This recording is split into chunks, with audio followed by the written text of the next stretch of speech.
Hi ആൾ Ernest അക്കാഡമിയുടെ മറ്റൊരു വീഡിയോയിലേക്ക് സ്വാഗതം.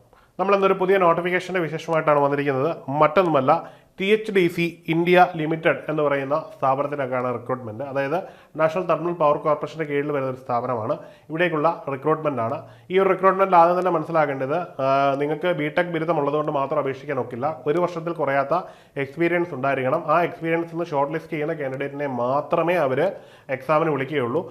മാത്രവുമല്ല, ഇതിൽ പറയുന്ന ക്രൈറ്റീരിയയിലുള്ള എക്സ്പീരിയൻസ് നിങ്ങൾക്ക് ഉണ്ടെങ്കിൽ മാത്രമേ അവർ ഇതിനു വേണ്ടി കൺസിഡർ ചെയ്യുകയുള്ളൂ എന്നുള്ളത് നോട്ടിഫിക്കേഷൻ തന്നെ വ്യക്തമായിട്ട് പറയുന്നുണ്ട്. അതുകൊണ്ട് അതൊരു വൈഡ് എക്സാമിനേഷൻ എന്ന രീതിയിൽ നമുക്ക് അപേക്ഷിക്കാൻ ഒക്കില്ല. അതുകൊണ്ട് തന്നെ വളരെ കുറച്ച് കാൻഡിഡേറ്റ്സിന് മാത്രമേ ഈ തസ്തികയിൽ അപേക്ഷിക്കാൻ പറ്റുള്ളൂ എന്ന് ആദ്യം തന്നെ അഡ്വാൻസ് ആയിട്ട് അങ്ങ് പറയുകയാണ്. ഇനി നമുക്ക് ഈ ഒരു തസ്തികയുടെയും ക്യാരക്ടറിലേക്ക് പോകാം. ആദ്യമായിട്ട് ഇതിനകത്ത് വേണ്ട പോസ്റ്റുകളുടെ എണ്ണമാണ്. അതിൽ എഞ്ചിനീയർ സിവിലുമായിട്ട് ബന്ധപ്പെട്ട ടോട്ടൽ നമ്പർ ഓഫ് പോസ്റ്റുകൾ 30 ആണ്. എഞ്ചിനീയർ ഇൻ ഇലക്ട്രിക്കലുമായിട്ട് ബന്ധപ്പെട്ട് 25 എഞ്ചിനീയർ മെക്കാനിക്കൽ 20 അതിൽ തന്നെ എഞ്ചിനീയർ സിവിലിന് വേണ്ട യോഗ്യത എന്ന് പറയുന്നത് BE BTech BSc മുതലായ ഏതെങ്കിലും ഒരു ഡിഗ്രി 60% കുറയാത്ത മാർക്കോടുകൂടി പാസ്സായിരിക്കണം എന്നുള്ളതാണ്. പിന്നീട് പ്രായപരിധി 30 വയസ്സാണ്. ഇനി ഇത് കൂടാതെ ഇതിനകത്ത് പറയുന്നത്, നിങ്ങൾക്ക് ഒരു വർഷത്തിൽ കുറയാത്ത ഇവർ പറയുന്ന കുറച്ച് ക്രൈറ്റീരിയ ഉണ്ട്. താഴെ കൊടുത്തിരിക്കുന്ന ഡിസ്ക്രിപ്ഷനിലെ ലിങ്ക് വഴി നിങ്ങൾക്ക് നോട്ടിഫിക്കേഷൻ കയറി ഡൗൺലോഡ് ചെയ്യാൻ പറ്റും. ആ ഡൗൺലോഡ് ചെയ്യുന്ന ആ നോട്ടിഫിക്കേഷൻ കൃത്യമായിട്ട് മനസ്സിലാക്കാൻ പറ്റും ആ യോഗ്യത നിങ്ങൾക്കുണ്ടോ എന്ന്. അതുണ്ട് എങ്കിൽ മാത്രം നിങ്ങൾ അപേക്ഷിച്ചാൽ മതി. അല്ലാത്ത പക്ഷം നിങ്ങളുടെ അപേക്ഷ റിജക്റ്റ് ചെയ്ത് കളയുന്നതാണ്. അതുകൊണ്ട് കൃത്യമായിട്ട് പറഞ്ഞിട്ടുണ്ട്, എക്സ്പീരിയൻസ് എന്ന് പറയുന്നത് ഒരു വർഷത്തിൽ കുറയാത്ത അവരുടേതായ മാനദണ്ഡത്തിലുള്ള എക്സ്പീരിയൻസ് ഉള്ളവർക്ക് മാത്രമേ ഇതിൽ അപേക്ഷിക്കാൻ ഒക്കെയുള്ളൂ. അടുത്തതെന്ന് പറഞ്ഞു കഴിഞ്ഞാൽ എഞ്ചിനീയർ ഇൻ ഇലക്ട്രിക്കലാണ്. ഇവിടെയും യോഗ്യത എന്ന് പറഞ്ഞാൽ BE BSc അല്ലെങ്കിൽ BTech ബിരുദം 60% കുറയാത്ത മാർക്കുണ്ടായിരിക്കണം. ഇതേ യോഗ്യതകൾ, എക്സ്പീരിയൻസ് അതേ ക്രൈറ്റീരിയ തന്നെയാണ്. എല്ലാ പോസ്റ്റുകളിലേക്കും പ്രായപരിധി 30 തന്നെയാണ്. ജനറൽ കാൻഡിഡേറ്റിന്, OBC കാൻഡിഡേറ്റിന് 3 വർഷവും SC ST കാൻഡിഡേറ്റിന് 5 വർഷം ഇളവ് ലഭിക്കുന്നതായിരിക്കും. അടുത്തത് എഞ്ചിനീയർ ഇൻ മെക്കാനിക്കലാണ്.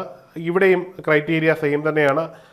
60% കുറയാത്ത മാർക്കുണ്ടായിരിക്കണം. മെക്കാനിക്കലിൻ്റെ ഏതെങ്കിലും ഒരു മേഖലയിൽ നിന്നായിരിക്കണം ഇത് അക്യൂർ ചെയ്തിരിക്കുന്നത്. നേരത്തെ പറഞ്ഞതുപോലെ തന്നെ 100 മെഗാവാട്ടിൽ കുറയാത്ത കപ്പാസിറ്റിയുള്ള കുറച്ച് ക്രൈറ്റീരിയകൾ ഇവർ പറയുന്നുണ്ട്. NTPCയുടെ ഇതിന് സമാനമായിട്ട്.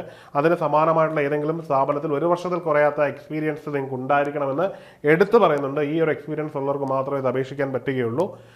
ഇതിൻ്റെയും പ്രായപരിധി 30 വയസ്സാണ് എന്നുള്ളത് പറയാം. ഇനി ഇതിൻ്റെ സെലക്ഷൻ പ്രോസസ് ആണ്.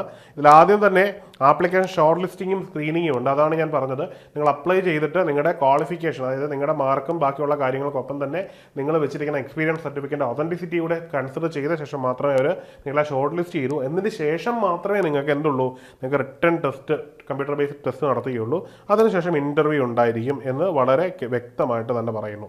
ഇനിയും നിങ്ങളുടെ റിട്ടേൺ ടെസ്റ്റിൻ്റെ മാർക്ക് എന്ന് പറഞ്ഞാൽ 75%, ഇനിയും ഇൻ്റർവ്യൂവിൻ്റെ മാർക്ക് 25% ഇതിൽ മാറ്റി വെച്ചിരിക്കുന്നത്. അതായത് 150 മാർക്ക് റിട്ടേൺ ടെസ്റ്റിലും 50 മാർക്ക് ഇൻ്റർവ്യൂവിലുമാണ് ഇവിടെ പ്രൊവൈഡ് ചെയ്തിരിക്കുന്നത്. ഇനിയും നിങ്ങളുടെ എക്സാമിനേഷനിൽ, എക്സാം പാറ്റേണിൽ പ്രധാനമായിട്ടും എന്തൊക്കെ കണ്ടന്റുകൾ ഉണ്ടെന്നുള്ളതാണ്.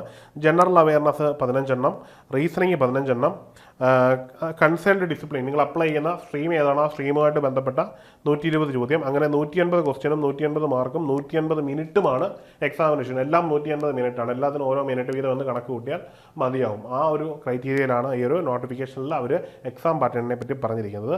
ഇനി സാലറി സ്ട്രക്ചറാണ് നമ്മൾ അറിയേണ്ടത്. ഇതിൽ പേ സ്കെയിൽ എന്ന് പറഞ്ഞാൽ 50,000 രൂപ മുതൽ 1,60,000 രൂപ വരെ വരുന്ന ഉയർന്നൊരു സാലറി സ്കെയിലാണ് ഇതിനകത്തുള്ളത്. തുടക്കത്തിൽ നിങ്ങൾ ട്രെയിനിങ് ആദ്യം ഇതിലേക്ക് കയറി ബിഗിനിങ് സ്റ്റേജിൽ തന്നെ ഏതാണ്ട് 50,000 രൂപയോളം സാലറി കിട്ടും എന്നുള്ളത് ഏറ്റവും പ്രധാനപ്പെട്ട ഒരു അട്രാക്ഷനാണ്. ഇനിയും ഇതിന് ആപ്ലിക്കേഷൻ ഫീയെ പറ്റിയാണ്. ഇതിൽ അൺറിസർവ്ഡ് EWS OBC മുതലായവയ്ക്ക് 600, SC ST എക്സ് സർവീസ്മാന് ഫീയിൽ നിന്ന് എക്സംപ്റ്റഡ് ആണ് എന്നുള്ളത് കാണാൻ കഴിയും. ഡിപ്പാർട്ട്മെന്റൽ കാൻഡിഡേറ്റ്സ് എന്ന് പറയുന്നൊരു കാറ്റഗറി ഉണ്ട്, നമ്മളെ ബാധിക്കുന്നതല്ല. അങ്ങനെയുള്ളവർക്കും ഫീയിൽ നിന്ന് എക്സംപ്റ്റഡ് ആണ് എന്നുള്ളത് കാണാൻ കഴിയും. ഇനിയും നിങ്ങൾക്ക് എങ്ങനെ അപ്ലൈ ചെയ്യാൻ പറ്റും എന്നുള്ളതാണ്. അതിൽ ആദ്യമായിട്ട് അപ്ലൈ ചെയ്യാനുള്ള ലിങ്ക് നമ്മൾ താഴെ ഡിസ്ക്രിപ്ഷൻ ബോക്സിൽ ലിങ്ക് കൊടുക്കുന്നുണ്ട്. അതുവഴി നിങ്ങൾക്ക് കയറി അതിലേക്ക് എത്താൻ പറ്റും. നോട്ടിഫിക്കേഷനിലേക്കും അപ്ലൈ ചെയ്യുന്ന വിൻഡോയിലേക്കും എത്താൻ പറ്റും. ഇതിൻ്റെ ആപ്ലിക്കേഷൻ വിൻഡോ നോട്ടിഫിക്കേഷൻ വന്നത് 10 ഫെബ്രുവരിയിലാണ്. ഇതിൻ്റെ THD അപ്ലൈ ഓൺലൈൻ സ്റ്റാർട്ട് ചെയ്തത് 12-നാണ്, ഫെബ്രുവരി 12-നാണ്. ഇതിന് അവസാന ഡേറ്റ് എന്ന് പറഞ്ഞാൽ മാർച്ച് 14 6 മണി വരെ നിങ്ങൾക്ക് എന്ത് ചെയ്യാൻ പറ്റും, നിങ്ങൾക്ക് ഇത് അപ്ലൈ ചെയ്യാൻ പറ്റും. ഇതിൻ്റെ എക്സാമിനേഷൻ്റെ ഡേറ്റ് അവർ അറിയിക്കും എന്നാണ് പറഞ്ഞിരിക്കുന്നത്. അപ്പം എല്ലാവരും നിർദ്ദിഷ്ട യോഗ്യത ഉള്ള എല്ലാവരും, ഞാൻ പറഞ്ഞല്ലോ ഇവിടെ ഏറ്റവും പ്രധാനം എക്സ്പീരിയൻസ് ആണ്. അവർ പറയുന്ന ക്രൈറ്റീരിയ ഉള്ള ഏതെങ്കിലും ഒരു സ്ഥാപനത്തിൽ വാലിഡ് ആയിട്ട് 1 വർഷത്തിൽ കുറയാത്ത എക്സ്പീരിയൻസ് ഉള്ള കാൻഡിഡേറ്റിനെ മാത്രമേ അവർ ഷോർട്ട് ലിസ്റ്റ് ചെയ്യത്തുള്ളൂ. അവിടെ മുതൽ ഷോർട്ട് ലിസ്റ്റ് തുടങ്ങുന്നുണ്ട്. കിട്ടിയാൽ വളരെ നല്ലൊരു ജോലിയാണ്. അപ്പോൾ എല്ലാവരും പ്രിപ്പയർ ചെയ്യുക. നിങ്ങളെ സംബന്ധിച്ചിടത്തോളം നല്ലൊരു കരിയറും നല്ലൊരു ലൈഫുമാണ് വരാൻ പോകുന്നത്. അപ്പം എല്ലാവർക്കും വിജയാശംസകൾ. മറ്റൊരു വീഡിയോയിൽ കാണാം. Good bye.